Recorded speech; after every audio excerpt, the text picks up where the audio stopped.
नमस्कार शेतकरी मित्रांनो, हे 24 नोव्हेंबरची रोप लागवड आहे. 86-0-32 ही रोपांची लागवड केली होती आपण. 8x1.5 या अंतरावरती ही लागवड केलेली आहे. तर हे आंतरपीक घेतल्यामुळं याला बाळभरणी करता आली नाही किंवा काय कुठलीही मेहनत ह्याला करता आली नाही. तर याचा फुटवा जो आहे हा बघा तुम्ही, ह्याचा फुटवा पहा.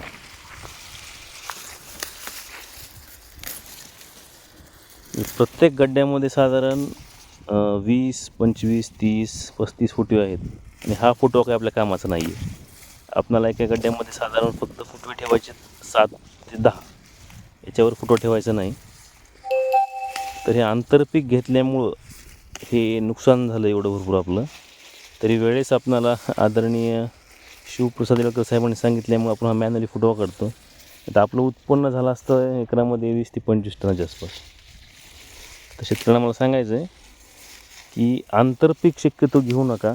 आंतरपीक घेतल्यामुळं हे आपले होणारं खूप मोठं नुकसान आहे.